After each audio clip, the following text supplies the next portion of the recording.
uzagenda uzikuhagarariye Kristo awa no kumva ababwiye uzatega amatwi wumve uyungurura yumvise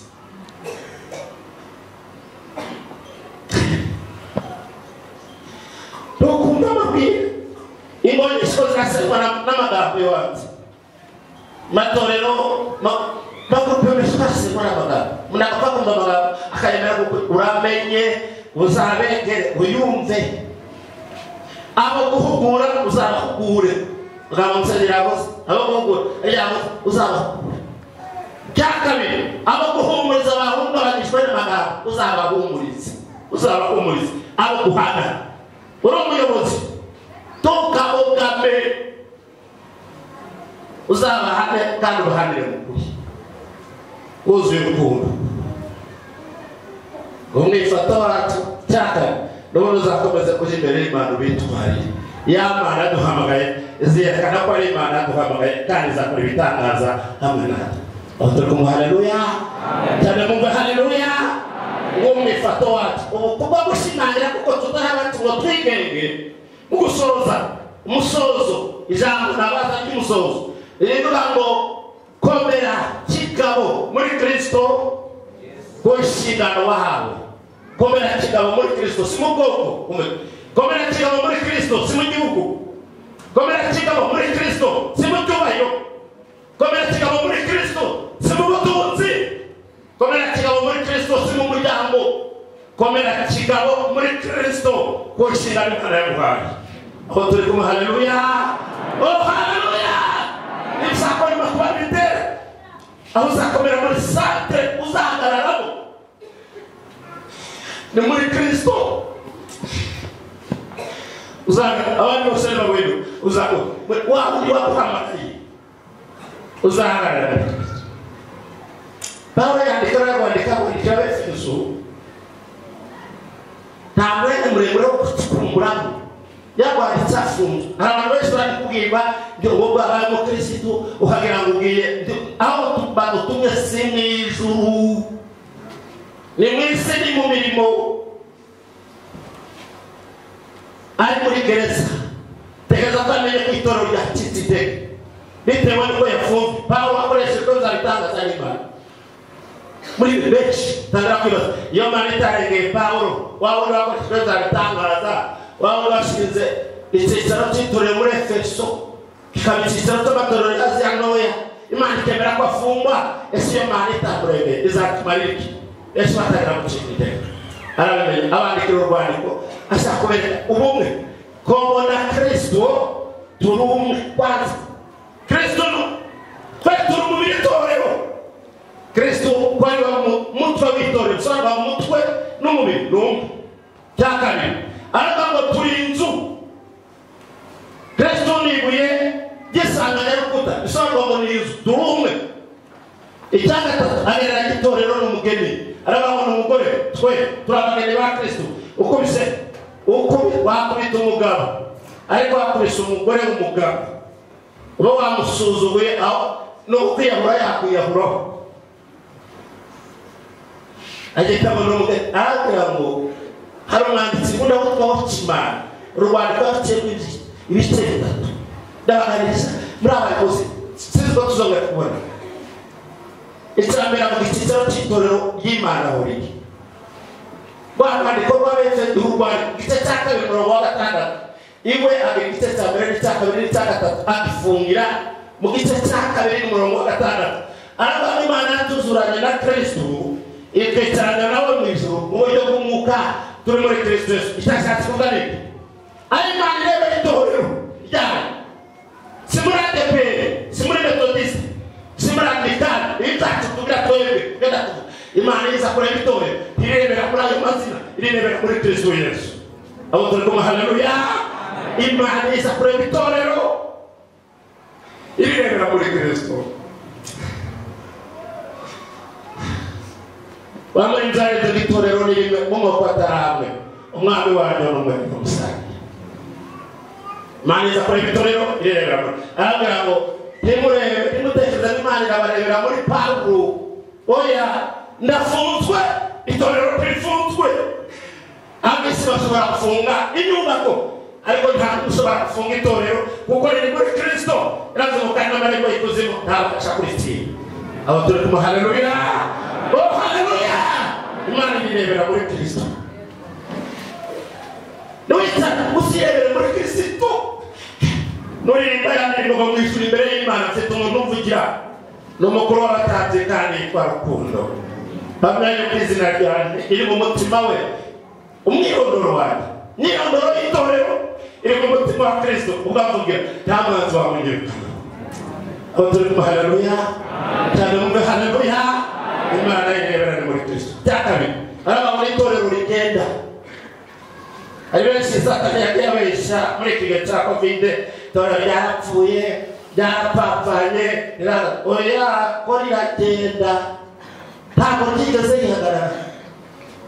Wafata igice cya kane n'icya gatanu n'icya gatandatu ugaza ku murongo w'icyenda cya gatandatu ariko umurongo ukomeye w'igice cya gatanu umurongo wa 15 ushaka kuba 14 karanguza 14 ariko wowe usinziriye we bari batangiye gusinza kanguka uzuke Kristo amuruka kumurikira.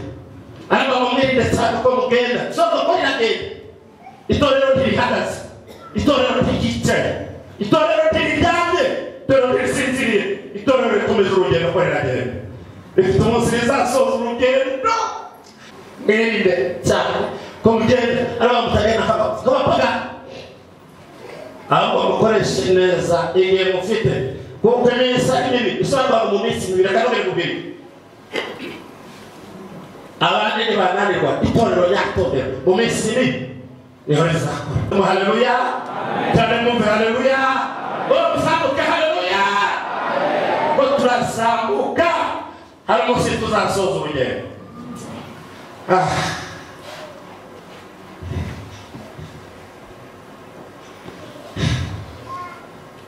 Hari umunsi itorero rizarangiza urugendo.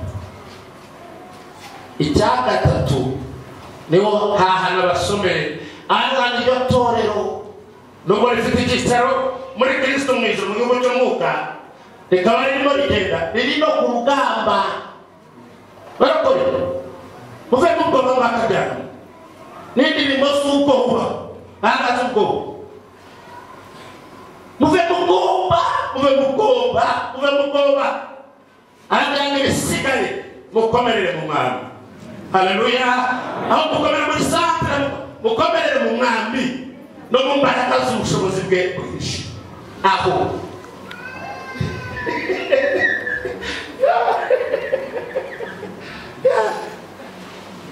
dufite abantu bahawe n'abahanuzi mu mabare iyo murabona ko ubuhanuzi nagezwe n'ubuhanuzi nakurinda ubuhanuzi ndabwemera 100%. Oh haleluya, bina mw'ijambo uzandi imbaraga mw'ijambo itino dunamis n'urutambiro rw'imisozi giterurira zigahe gahe ibitahe zigahe ibitahe.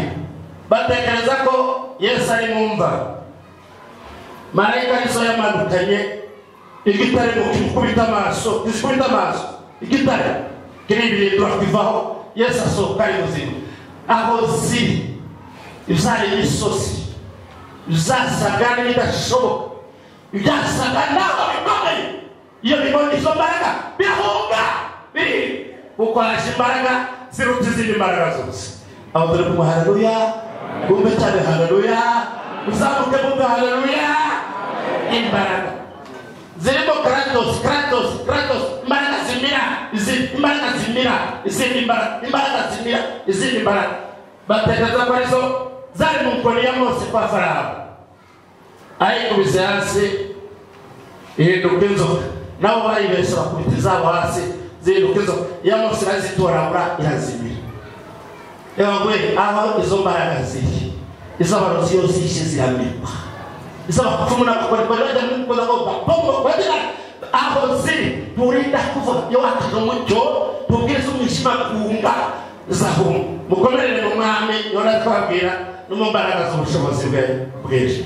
Ni muri Kristo ni mu mbaraga z'umwuka wera. Ubwo tutarahacu ngo twigenge shefu twahawe n'umwuka wera dukomerere mu Mwami. Kiga umusozo iri jambo ryitondera kashaje ajana basome bibore narabago mube maso bakore bati bakizwa iri gisose nyamakoze agenda zicenge arangako ubuntu butangaje bwaje bukabemerera gukora ibyaha byose ubuntu bwaje ikibazo mube maso mukomere mu byo mwizeye abantu batamafaranga no bakora babagende kumusozi baje kutwikira murame mube maso mukomere mu byo mwizeye byo twabigishije uzahora ibibazo muri paruwasi ugiye kute bayobozi mube maso mukomere mu byo twizeye byo kwigishije ijambo ry'Imana tuzi komere mu mwami no mu mbaraga z'ubushobozi mukomere mu byo twigishije mwabagabo nyabagabo mwikomeze kandi ibyo mukora byose bizakamura urukundo. Imana data ni urukundo, Yesu ni urukundo, imbuto y'umwuka wera nkuru benshi batekereza ko ariyo mbuto iyo nyine ko ari urukundo ibyishimo n'amahoro biriya byose ni indangagaciro z'aho urukundo ruri. Mukara ni urukundo, itegeko riruta ayandi yose mw'isi no mu ijuru twahawe ni urukundo. Imana y'ubutagira zose dutekereza guhanura no gukora ibitangaza ni urukundo. Pawulo yavuze muri Korinto 13:13 nubwo navuga mu ndimi z'abantu n'iz'abamarayika ukagenda uremesha ibice mu bakirisitu aho tumukaremesha n'ubwo uzazana amaraporo cyakora wenda wagatekinika ariko nukora tekinike hano mu ijuru uzatekinika. Ibyo tuzakora byose bizarangwe n'urukundo. Turashoje ntabwo turabatsiko twigenge twaguzwe igiciro gikomeye. Mureke tuyoborwe n'umwuka wera nibwo tutazakora izo kamere yacu irahari. Turashoje ariko reka twibaze ni ukuri birashoboka ko uyu mwaka wose ushoje wigenga utarengwa n'umwuka wera, utarengwa n'ijambo ry'Imana, utarengwa n'ubuyobozi bw'itorero bukuriye.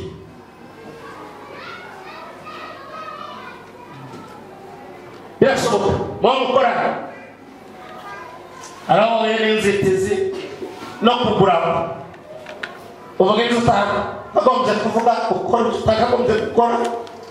Yesu aramwara imbere y'abandi bonga babandi yibukire eramubwira hari abantu uzatemeza kurangwa kuziza hazishi akakwangisha Imana akoreka ngubiri umubyeyi nyamubyeyi iyo arwaje umwana niwe yitaho kuruta umuzima. Tegamanzi ngubiri umubyeyi wakuzaye umunyembo mu gihe urwaye niho agaragaza imbabazi no kukwitaho bikomeye. Reka ngubwire ngo hari uzi ko warwaye mu mwuka Satani ntakubeshe, Imana igukunda kuruta uko wikunda. Yesu aratagutegereje na bugingo n'ubu avuga ngo garuka ntimuri abanyu ngo mwigenge n'abaguze igiciro cyinshi itume imibiri yanyu ihimbaza Uwiteka. Haleluya. Nimunyemere tuyimbe igitero cy'indirimbo kivuga ngo numva Yesu anyemeza. Ariko 88 mu ndirimbo zo gushimira numva Yesu anyemeza ko muzimbaraga ngo nje musenga iteka ntacyo nzamuburana. Yanyishuriye myenda yose, yambabariye ibyaha atuma neza. Muri iyo ndirimbo maze nibumva hari cy'umwuka wera nagire nawe ndakwinginze uhaguruke ntiwinangire ni amahirwe yawe. Basite nyijyanira Imana nuko Yesu abyumve mama turakujyanye mu izina rya Yesu. Imana ibyumve aho uri hose, irebe indegeke zawe, reba uko uri, iramukunda. Yesu aracyagukunda, Yesu aracyagukunda. Wabwirije maze nibumva ko Imana kandi twakuvutse amahirwe. Tugiye kuza ku gitero cya nyuma nkwinginge ndabona n'abandi bahagutse by'ukuri ntiwivutse amahirwe.